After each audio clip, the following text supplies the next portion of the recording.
Hi, my name is Kennedy de la Cruz. Today, I'm gonna explain Annex 2, Regulation 1 to 12. Annex Regulation 1, Definition.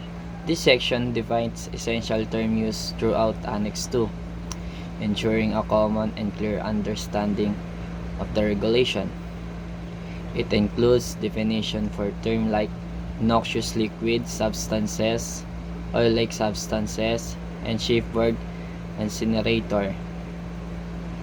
Regulation 2. Application. Regulation 2 specifies the scope and application of Annex 2.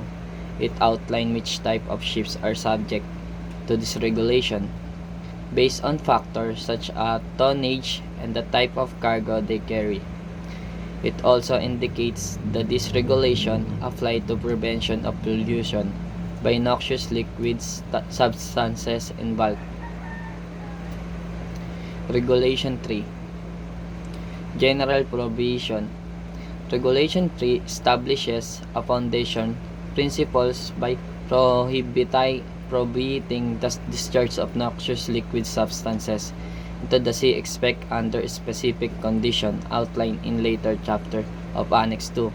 This regulation underscores the commitment to prevent pollution of the marine environment. Regulation 4. Exemptions. Regulation 4 addresses exception to the general prohibitions such as discharge necessary for the purpose of securing the safety of a ship or saving lives at sea. It outlines scenarios where discharges are allowed in emergencies. Regulation 5. Equivalent. This section allows for the acceptance of equivalent arrangements or compliance with national regulation for ships that do not meet the specific requirement of Annex 2, provided that they can achieve an equivalent level of environment protection. This provision recognizes that different ships may have varying capabilities and technologies. Regulation 6. Categorization and listing noxious liquid substances and other substances. There are three categories. 1. Category X present a major hazard. 2. Category Y present a hazard.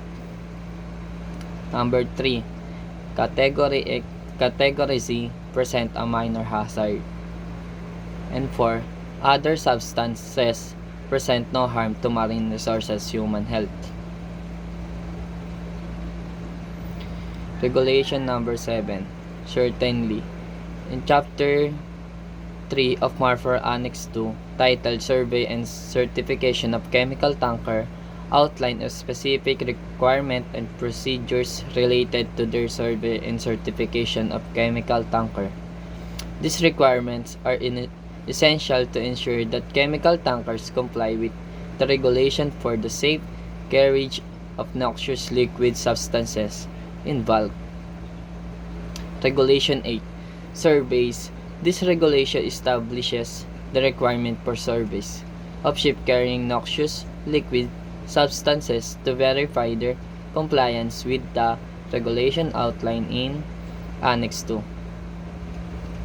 It outlines the type of survey that must be conducted, including initial survey, intermediate survey, and renewal survey.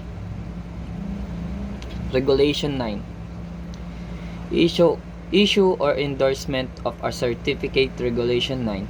Specific the condition under which a certificate of fitness for the carriage of noxious liquid substances in bulk is issued or endorsed. This certificate is essential for ships to demonstrate their compliance with the requirement of Annex 2. Regulation 10. Duration and validity of certificates. This regulation outlines the duration and validity of the certificate of fitness. It specifies when certificates should be issued or renewal, taking into account the ship's age and type. Regulation 11. General. Regulation 11 established the general requirement for the design, construction, arrangement, and equipment of ships when carrying noxious liquid substances in bulk. It emphasizes the need for ships to be designed and constructed to prevent pollution and ensure the safe transport of these substances. Regulation 12. Cargo piping system. Regulation 12 deals with the design of construction of cargo piping system. It outlines requirement for material fitting, valves and safety features to prevent leak and spill during cargo transfer operation.